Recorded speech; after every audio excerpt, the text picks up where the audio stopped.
Nous avons l'honneur de recevoir aujourd'hui M.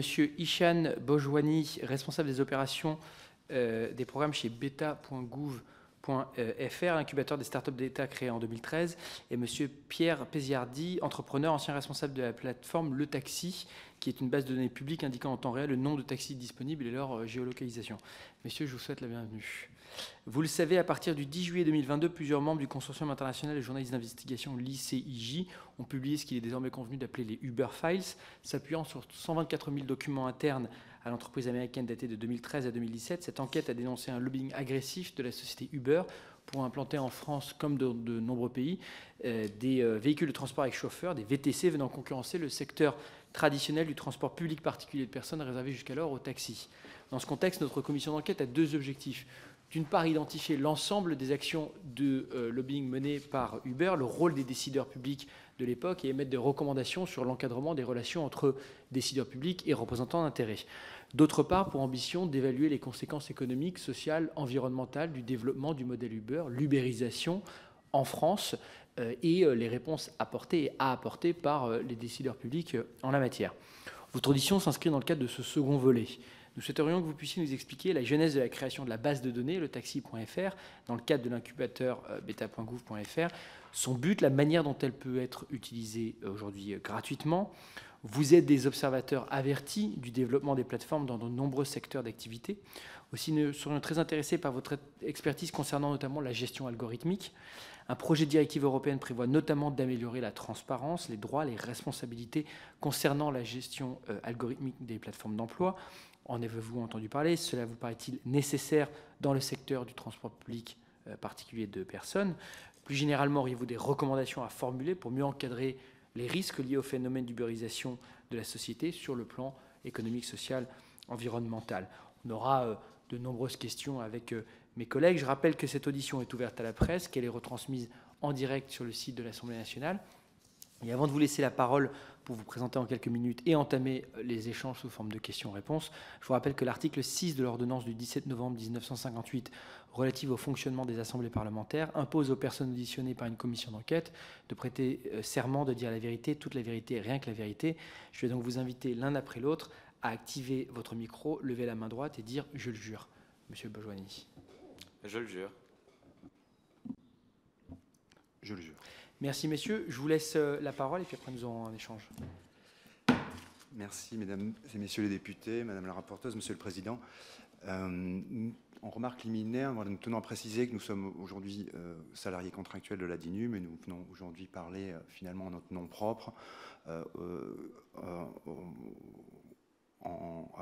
avec notre passé respectif d'entrepreneurs, puisque nous étions à l'époque, en 2015, moi, dirigeant d'une société unipersonnelle informatique conviviale conseil, chargé des titulaires d'un marché et chargé d'accompagner le SGMAP dans la montée en puissance du programme des startups d'État qui a donné donc lieu à ce programme beta.gouv dont vous avez vu certaines réalisations comme PIX ou le Pass Culture. Et de mon côté également, donc Ishan Bojwani, j'étais à l'époque en 2017 pour le coup en stage au SGMAP avant de passer en prestation freelance pour diverses missions dans l'écosystème du numérique public auprès de diverses sociétés, Octotechnologies, Informatique Conviviale Conseil et Codeur en Liberté. J'ai rejoint les rangs de l'État en tant qu'agent public contractuel à la DINSIC devenue DINUM en janvier 2019. Juste pour vous remettre dans le contexte... Je vous prie de m'excuser. Ouais, juste pour remettre dans le contexte le cadre de notre intervention en prestation, il s'agissait de missions que l'on réalisait pour le compte du SGMAP. La start-up d'État Le Taxi était développée au sein de l'État, au sein de l'incubateur du SGMAP à l'époque, dans la partie du SGMAP qui était la DINSIC, devenue DINUM ensuite. La période d'incubation avait eu lieu de 2015 à 2020 et ensuite en 2020, tout ça a rejoint le ministère des Transports, la DGITM, et donc depuis septembre 2020, la plateforme Le Taxi est opérée par la DGITM. C'est un itinéraire assez classique.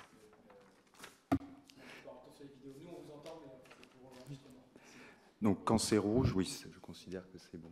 Ça vous va? Oui, et si vous pouvez juste un peu parler plus fort parce qu'il y a certains mots qui me D'accord, je vais veiller. Donc c'est un fonctionnement assez habituel que ce dispositif des startups d'État, que d'être incubé dans une structure d'innovation pour ensuite, si ça devait fonctionner, rejoindre un ministère d'origine et prendre toute sa dimension d'un service public national.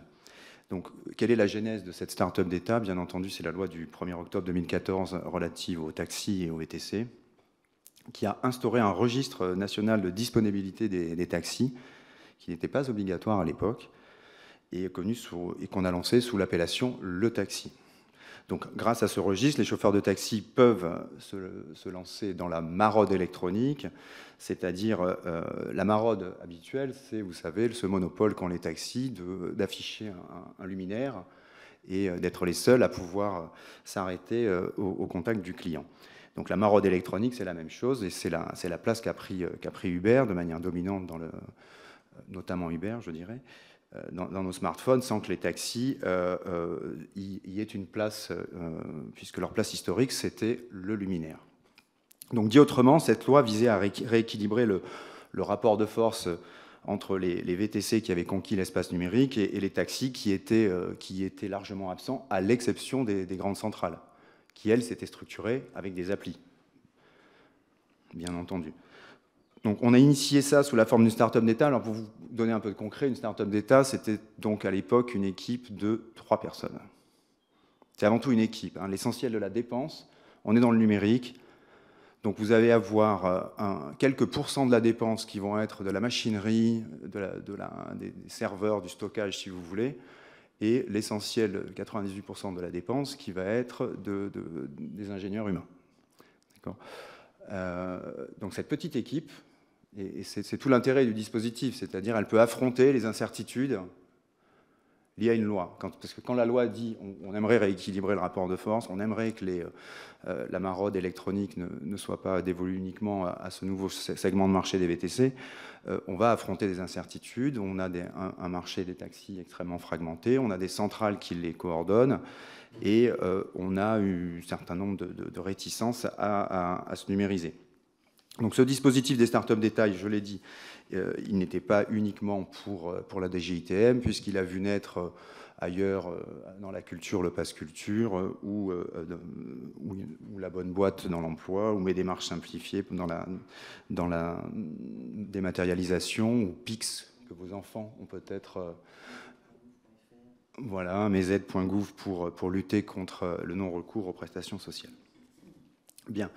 Donc, l'idée de cette start-up d'État et de cette brique technologique, c'était de permettre finalement d'être compétitif face au cas d'usage. Je sors mon téléphone, je commande un taxi proche, il arrive là où je suis. Donc, et cette innovation devait permettre, en fédérant l'offre de taxi disponible, de diffuser sur une myriade d'applications mobiles un bouton « Y aller en taxi ». Alors, vous allez voir, c'est très important dans la suite de notre conversation.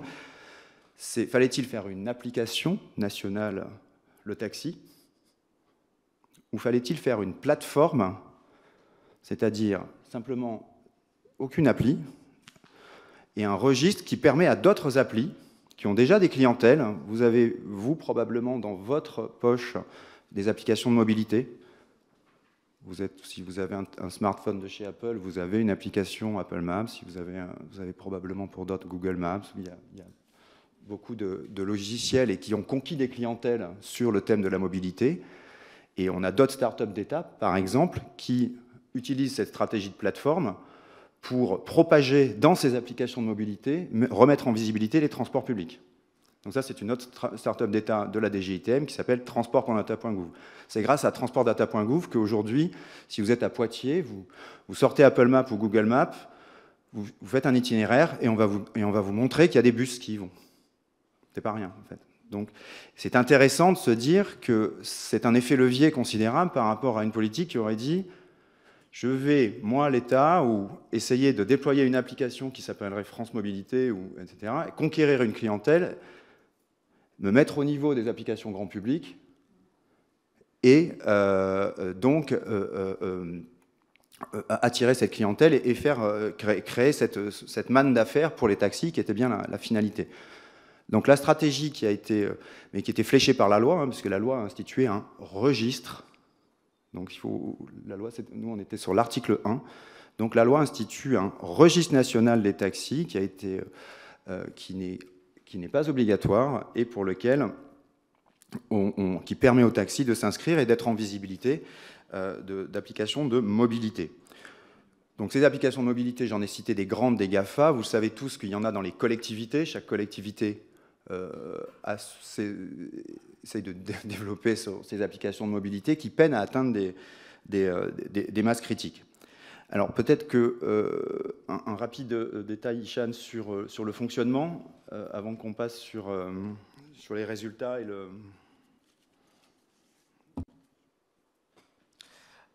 Effectivement, il y a quelque chose que j'aimerais expliquer et j'espère ne pas être trop technique dans cette explication. Mais ce qu'il faut bien avoir en tête, c'est que le taxi, ce n'est pas une application mobile dans sa conception. Alors, en langage technique, on va parler d'API. Alors, juste pour faire une petite clarification, en langage technique, une application, c'est ce que vous allez trouver sur votre smartphone ou ce que vous allez trouver sur un site internet, sur votre navigateur web. C'est en fait une interface humain-machine. C'est-à-dire que vous pouvez interagir avec l'application. L'application Uber, c'est une application sur laquelle vous pouvez commander un taxi, et l'application Uber pour les chauffeurs, c'est l'application par laquelle le chauffeur peut configurer son compte et envoyer des positions à Uber. Mais en fait, au centre de ça, il y a une base de données qui communique avec ces deux applis et cette communication se fait par l'interface d'une API. Donc l'API, c'est une interface machine-machine. C'est comme ça que se parlent deux logiciels. Le taxi, c'est donc une API, ça a été conçu comme une interface de programmation centrale qui peut être utilisée par toutes les applis qui participent à la finalité prévue par la loi Thévenoud en 2014, à savoir améliorer l'accès au taxi pour les clients. Et donc, autour de cette API, il y a à peu près 2 grands paquets d'applications connectées. Il y a ce qu'on appelle les opérateurs de taxi. Donc ça va être les applications qui peuvent être privées ou qui peuvent être publiques, développées par des collectivités éventuellement, qui en fait se connectent à cette interface de programmation, cette API, et qui permettent aux chauffeurs de taxi de s'y inscrire. Ce qui veut dire que l'idée étant qu'il puisse y avoir plusieurs opérateurs de taxi, plusieurs applications ou services de connexion à l'API pour les taxis. Par exemple, à l'époque, un des premiers était le terminal utilisé par les chauffeurs Alpha Taxi à Paris. Partout en France, les centraux de réservation pouvaient coder une connexion directe avec l'API taxi, ce qui permettait aux chauffeurs de ne pas avoir à utiliser un deuxième logiciel dans leur vie quotidienne. Donc de ce côté-là, d'un côté, vous avez ces applications opérateurs de taxi qui sont utilisables par les taxis. Et de l'autre côté, évidemment, l'objectif du registre, c'est quand même d'améliorer l'accès des taxis pour les clients. Il y a des moteurs de recherche, des applications qui permettent de rechercher un taxi et de cliquer sur le bouton « Y aller en taxi » pour que le taxi le plus proche soit repéré par l'intermédiaire de la plateforme Le Taxi et pour que le taxi en question reçoive sur son application connectée à Le Taxi la course qui a été commandée sur le moteur de recherche. D'un côté, vous avez des applications chauffeurs, de l'autre côté, vous avez des applications clients.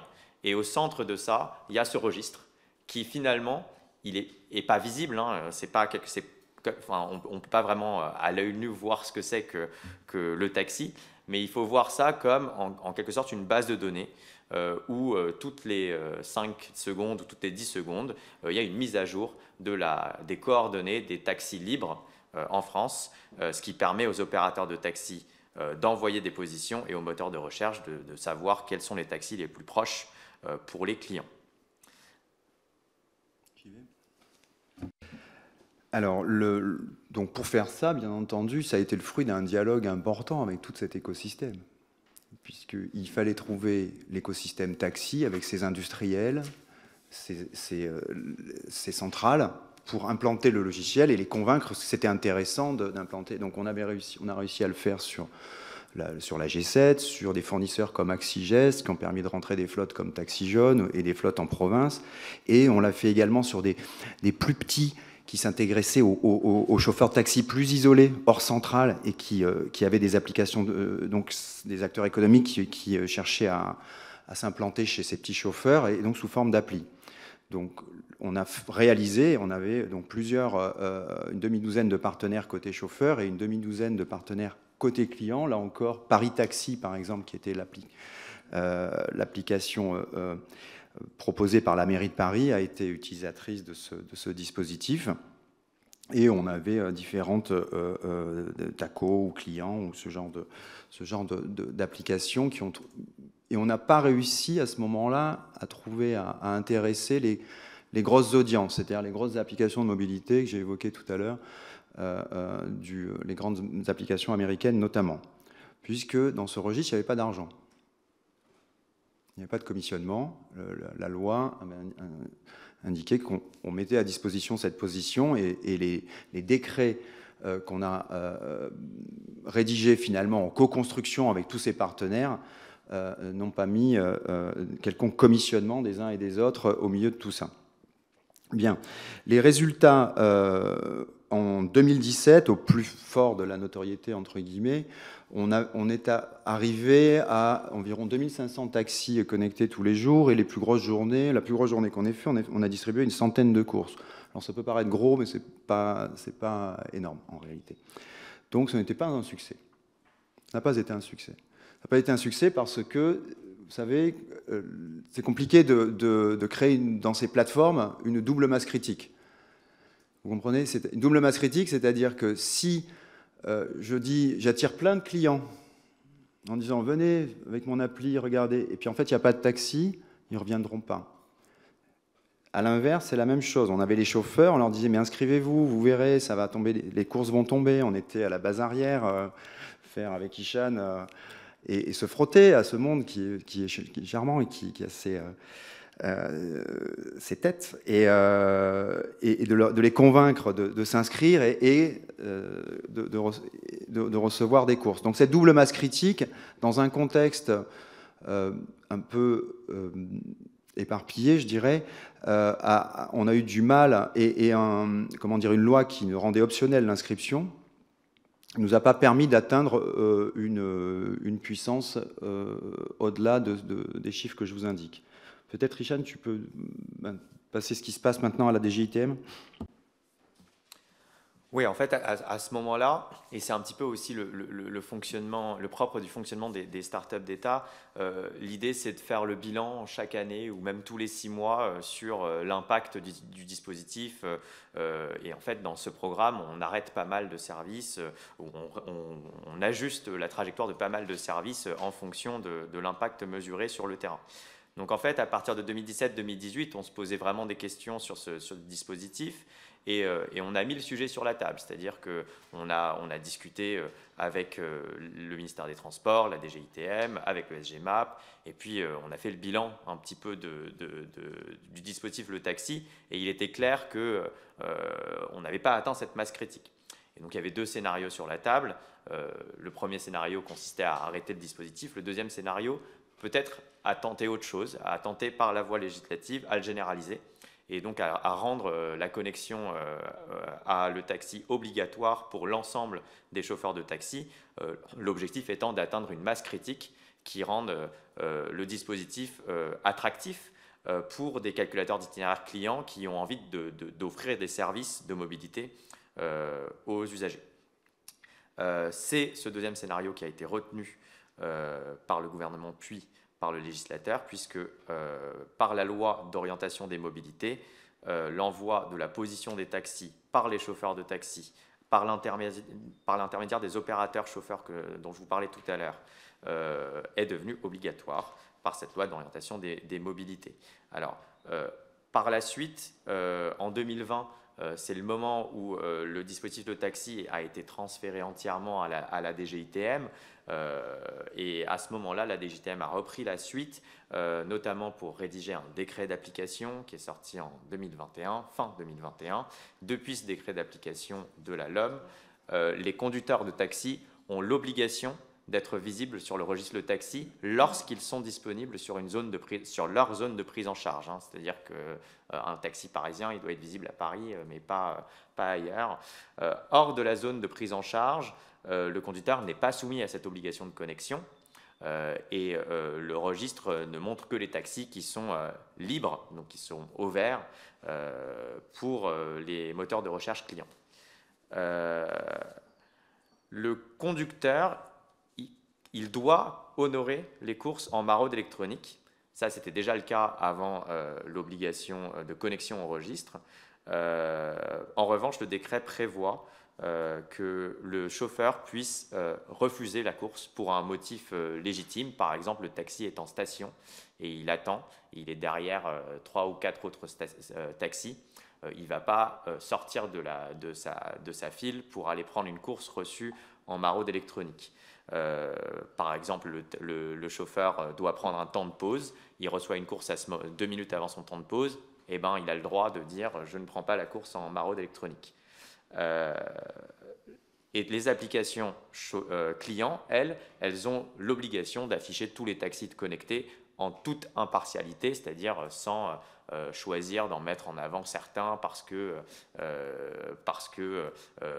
ce sont des taxis qui ont un partenariat spécifique avec eux ou qui font partie d'un groupement spécifique. Donc tout ça, depuis septembre 2020, c'est entre les mains de la DGITM qui, depuis, est en train de redéployer ce dispositif qui, en plus de ça, avait connu une période de passage à vide pendant le Covid parce que les trajets en taxi pendant le Covid, c'était un petit peu compliqué. Et donc aujourd'hui, la priorité de la DGITM, elle est de connecter le maximum de taxis. Hein. Il y en a plus de 8000 aujourd'hui qui sont connectés versus 2000 à l'époque de 2017. Et donc il faudrait probablement interroger la DGITM à présent pour avoir une feuille de route plus précise sur la suite des événements pour le dispositif. Pour ordre de grandeur, 8000, c'est environ 20% de la flotte nationale de taxis. Donc, il y a, peut-être en conclusion, parce qu'il y avait, me semble-t-il, un intérêt tout particulier sur la comparaison, comment se comparer le traitement des données personnelles dans notre plateforme par rapport à ce qui se pratique dans certaines autres plateformes privées. Il faut bien comprendre une chose, c'est que le registre Le Taxi s'inscrit dans le cadre de la loi, de l'obligation légale et de la mission d'intérêt public. Alors que tout ce qui se passe dans des applications privées de Uber à Deliveroo se fait dans le cadre du droit privé et du consentement et du contrat. Nous, on n'a qu'une seule finalité, qui était rapprocher les clients des taxis. C'est notre seule finalité, c'est notre seul champ d'action. C'est-à-dire qu'on peut pas... Et par exemple, il y avait une autre finalité qui avait semblé intéressante. Une part substantielle des taxis en province est dévolue au transport de malades assis et est un poste important de transport pour la CPAM, pour la Caisse d'assurance maladie, et qui souhaitait, elle, faire un suivi ou de traçabilité ou de lutte antifraude, un dispositif de lutte antifraude qui aurait pu exploiter le registre. Il aurait fallu changer la loi pour faire ça. Donc, vous voyez, c'est vraiment la différence profonde entre une infrastructure publique qui s'impose finalement et qui impose, c'est une position stratégique haute, quelque part, une infrastructure technique publique, puisque on y dicte les règles du jeu. C'est peut-être la conclusion qu'on pourra faire avant vos questions sur l'impact du numérique dans notre quotidien et dans notre économie. On a un outil qui est la loi, et c'est un outil fondamental, mais pour réguler dans le numérique, que ce soit pour la désinformation en ligne ou l'attractivité des mobilités douces, les infrastructures techniques qui permettent de fédérer des acteurs, des plateformes qui permettent de fédérer des acteurs, sont probablement des réponses qui nous permettent une réactivité, une position stratégique assez haute pour réglementer finalement assez finement ce qui se passe dans des écosystèmes.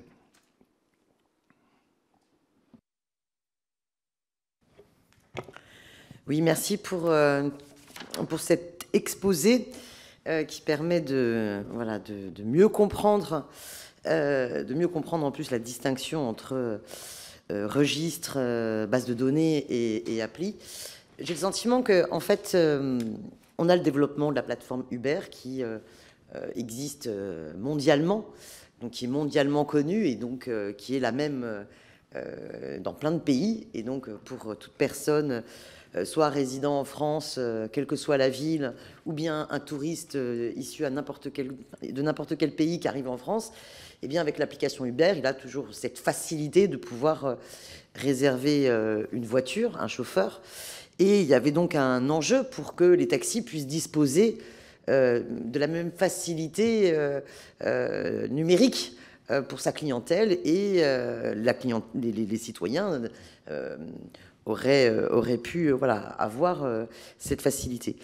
J'ai un peu le sentiment qu'il y a dû avoir des résistances de la part de centrales d'appel. On auditionnait la G7 tout à l'heure. Je pense que la G7 avait certainement des intérêts différents et qu'elle pouvait ne pas avoir intérêt d'avoir quelque part, de perdre la situation de monopole qu'elle peut avoir sur une grande ville de Paris comme Paris, avec sa centrale d'appel où elle a énormément de taxis. Parce que je crois me souvenir que lorsque, par exemple, Alpha Taxi inscrivait ses sociétaires à la base de données, avant que... Alors, je pense que ça devait être avant que la connexion soit obligatoire. Dans le même temps, la G7, en fait, demandait une rémunération à ses chauffeurs, à ses abonnés, je pense que c'est ainsi qu'on le dit, à ses abonnés ou à ses licenciés, pour qu'ils s'inscrivent sur la base de données. Est-ce que vous pouvez confirmer ces éléments-là? Première chose. Deuxième chose, c'est donc le législateur qui a fait le choix de limiter son rôle au registre et à ne pas faire une appli nationale publique. Est-ce que c'est un choix du législateur ou y avait-il une complexité particulière? Enfin, est-ce que vous pouvez éclairer cet aspect? Parce qu'on aurait très bien pu penser que la puissance publique se dit on va créer une seule appli. Est-ce que c'est parce qu'il n'y a pas eu de négociation favorable en ce sens avec les acteurs concernés? Enfin, voilà. Est-ce que vous, de votre point de vue, vous avez des éléments à nous éclairer, même si je pense que c'est peut-être par ailleurs au ministère des Transports qu'il faudra aussi qu'on pose l'ensemble de ces questions.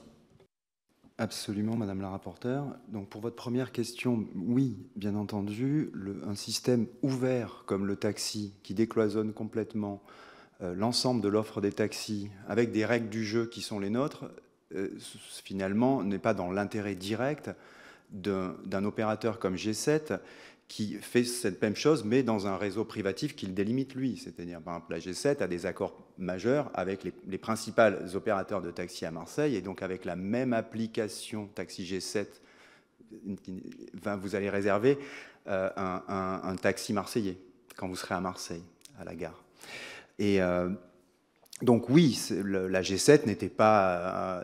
et quand vous faites du développement d'infrastructures, et forcément, la G7 a été quelqu'un qui était un partenaire, qu'on a convaincu, qui a quand même implanté la technologie dans ses boîtiers, mais qui après n'a pas été très allante pour le déployer, vous le comprendrez. Bien. Votre deuxième question, Madame la rapporteure, sur le choix appli versus registre, oui, il était clairement dicté par la loi, donc je vous invite à retrouver l'état des débats et qui ont fait que ça termine dans la loi comme un article sur un registre, et il n'a jamais été question de faire une application qui, du reste, il faut que vous ayez là encore les ordres de grandeur, n'était pas dans les mêmes ordres de prix. Quand on parle d'Uber et du fait que tout le monde connaît Uber, oui, mais tout le monde sait comment il a financé son marketing et quelle masse il a fallu mettre pour que chacun ait dans la tête que Uber, c'est une appli. Donc vous imaginez bien que à la fois faire un registre, on l'a fait avec 3 personnes, et on entretient des relations commerciales avec des acteurs en B2B, des acteurs professionnels. Si on était dans une appli, on aurait eu un développement, déjà pour faire la moindre appli, le Pass Culture, c'est aujourd'hui 200 personnes. Vous voyez ? Donc c'est une application grand public, c'est pas le même niveau de léchage. Il faut des gens qui travaillent sur Android, il faut des gens qui travaillent sur Apple. Donc on aurait eu instantanément plutôt une cinquantaine de personnes pour faire une application France Taxi. Et encore là, ça ne servait, on n'aurait rien, parce que quand bien même l'aurais-je fini cette appli, il lui fallut en faire le marketing et donc se payer de l'acquisition de clients et être comme un commerçant, l'État étant... Donc, mon interprétation du fait que le texte ait été restreint à l'idée d'un registre, c'est probablement également le coût réel d'une telle volonté était très important. Je veux bien rajouter juste quelque chose, parce que l'idée initiale également du registre, la stratégie qui avait été pensée initialement, elle était de dire que il était souhaité de faire quelque chose qui soit plus puissant qu'une simple application unique, dans le sens où ce qui était projeté, c'est que les applications que tout le monde connaît, les applications grand public de mobilité dont on a parlé tout à l'heure, elles pourraient, grâce au registre, mettre des boutons « y aller en taxi », et qu'on aurait ce bouton non pas uniquement sur une application unique, mais qu'on l'aurait sur l'application de mobilité utilisée par le touriste qui arrive à Roissy-Charles de Gaulle, mais aussi un bouton y aller en taxi sur l'interface de l'hôtel qui a une interface de connexion, etc. L'idée, c'était vraiment de mettre de connecter ce registre à tout ce qui permet de commander un taxi. C'était aussi un des arguments qui prévalait à l'époque, ce qu'on appelle une stratégie de plateforme, qui consistait à dire on met en place une base de données un petit peu ouverte et tous ceux qui peuvent s'y connecter, applications de calcul d'itinéraire, applications GPS, etc., peuvent prendre le code, écrire quelques lignes de code pour se connecter, pour récupérer les données et proposer, y compris dans des applications multimodales, des applications de calcul d'itinéraire où il y a le tram, le bus, le vélo, etc., on aurait pu rajouter le taxi grâce aux données ouvertes de l'API Taxi. Voilà, et pour terminer, cette stratégie, elle a échoué pour l'instant sur ce registre, en chiffres. Clairement, on n'a pas la dimension, et on espère, moi je souhaite à la DGITM, fort de ce nouveau texte, je pense qu'elle a les moyens de réussir. Donc cette stratégie de plateforme, on se redit qu'elle fonctionne par ailleurs. C'est-à-dire qu'aujourd'hui, sans que l'État ait beaucoup dépensé, des millions de personnes voient des itinéraires de transport en commun qui s'affichent sous leurs yeux et ils sont incités à y aller. Vous voyez, donc on a, comme l'explique Ishan, le bénéfice de clientèle acquise sur lequel on arrive et on amène nos données, nos informations, et on le fait, alors pour un autre exemple, pour tout ce qui est... vous avez probablement la stratégie de plateforme France Connect, vous avez vu probablement ce bouton France Connect se multiplier, et vous avez vu peut-être des choses qui sont plus invisibles, mais qui enlèvent des millions de pièces justificatives tous les jours à tout le monde, c'est-à-dire qu'il y a des API qui demandent des pièces justificatives pour vous, et qui permettent à des services bancaires, des services publics, de ne plus vous les demander. Donc c'est ce qui permet d'implémenter ce qu'on appelle le dites-le nous une fois. Donc cette stratégie de plateforme, voilà, elle est exigeante, elle est compliquée quand on est dans un schéma commercial, parce qu'on est en concurrence avec des gros. Voilà, mais c'est une stratégie finalement qui nous met dans des positions stratégiques assez hautes. Finalement, dans la stratégie de plateforme, il y a un certain nombre d'exemples que vous avez recités, que ce soit France Connect, que ce soit mez.gouv.fr. Je sais que c'est vraiment une application que j'ai pu utiliser dans mon militantisme au quotidien pour aider les gens à penser à leur accès aux droits et s'il n'y a pas manquement à certains droits. Enfin, en tout cas, c'est vraiment extrêmement pratique, qui n'enlève rien au fait qu'ils ont toujours besoin d'aller voir des travailleurs sociaux, mais je veux dire qui est complémentaire, bref. Donc je regarderai le dites-le nous une fois. Mais finalement, est-ce que je pense qu'on a quand même une grande marge de progression pour que l'État, dans l'ensemble de ses services publics, ait une stratégie de plateforme, non pas pour substituer l'humain au numérique, parce que ça, bien souvent, ça peut être un biais, mais pour compléter l'humain par le numérique.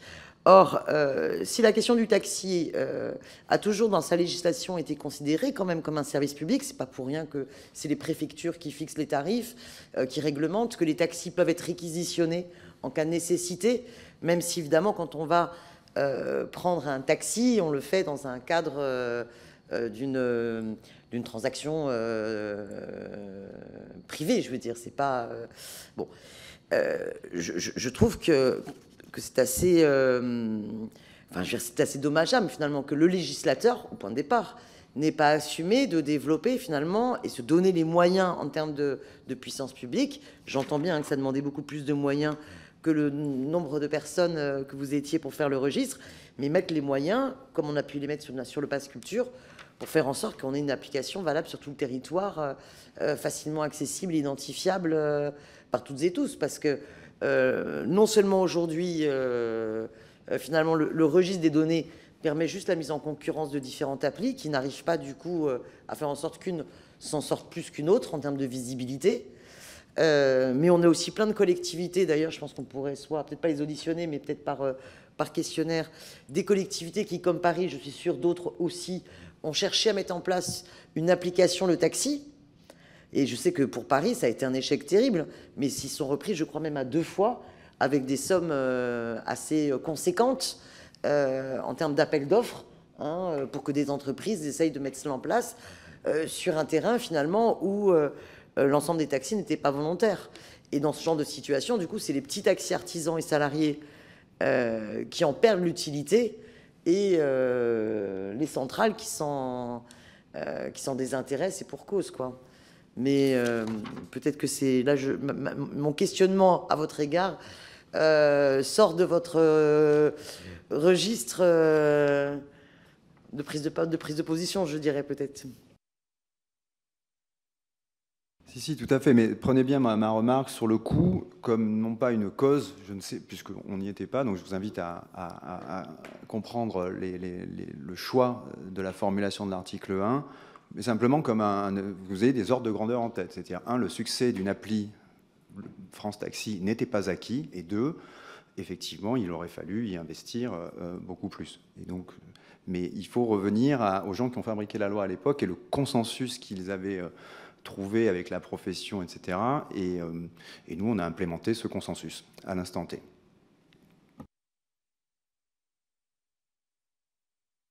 Pas d'autres questions ? Donc, selon vous, en tous les cas, c'est vraiment sur... bon, on va retravailler, lire le cadre du débat de l'époque. Et de toute façon, il est prévu d'auditionner M. Thévenoud dans le cadre de cette commission d'enquête. Est-ce que vous avez d'autres éléments qui pourraient intéresser la commission d'enquête dans ses travaux, de par votre expérience et le regard que vous avez pu avoir sur la période où vous étiez donc impliqué sur le taxi? Est-ce que vous avez d'autres choses à apporter?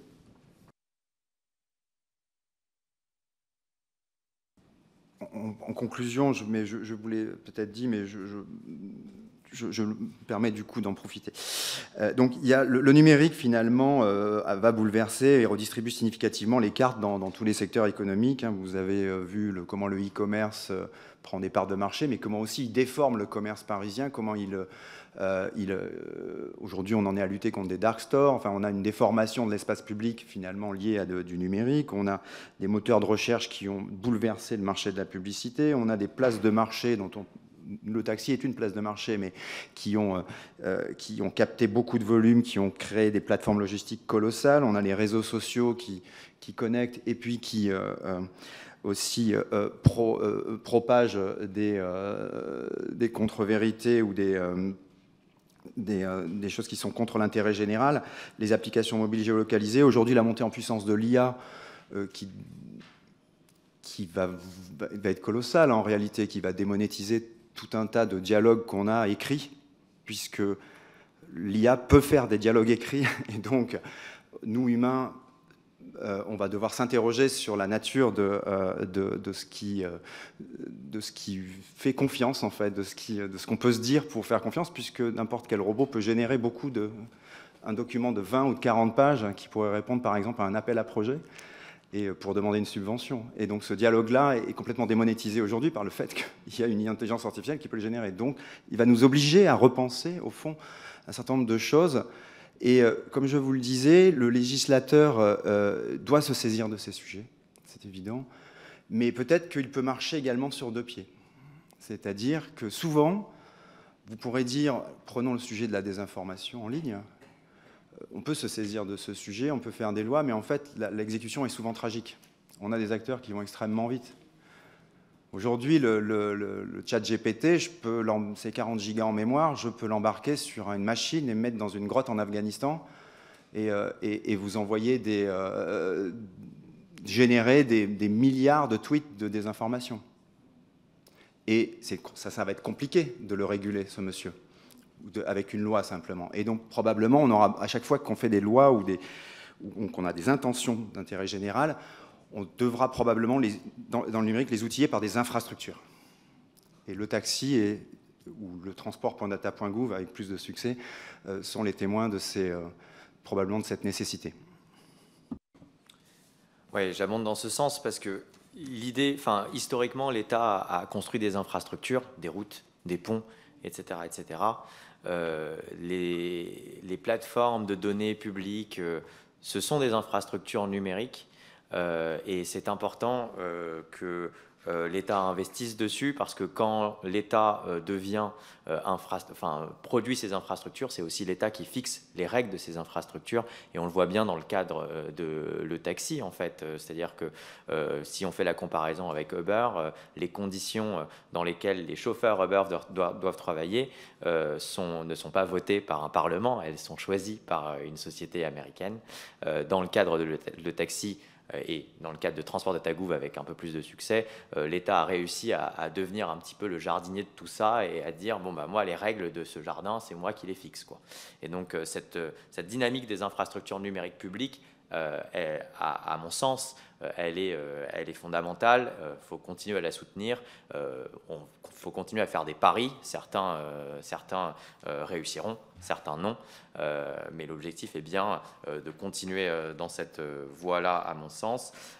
Et aujourd'hui, sur le cas de le taxi, il y a une équipe très engagée à la DGITM qui fait tout son possible pour continuer à faire marcher ce dispositif. Et donc, ça serait intéressant de les suivre de très près dans les prochains mois. Voilà. Et on a combien d'applications qui sont agréées par le taxi? Alors, c'est plutôt à la DGITM qu'il faudrait demander, mais il y a plus d'une centaine de groupements aujourd'hui, à ma connaissance, d'après mes informations, qui sont connectés. Des groupements qui peuvent aller de quelques taxis à des gros groupements. Bien. Messieurs, je vous remercie beaucoup de votre présence et de votre disponibilité. On aura peut-être, comme l'a dit la rapporteure, d'autres questions, demandes de documents complémentaires à vous faire parvenir. Et n'hésitez pas, bien sûr, vous-même à nous faire parvenir ce qui vous paraîtrait utile. Mais dans l'intervalle, je vous remercie beaucoup d'être venu témoigner.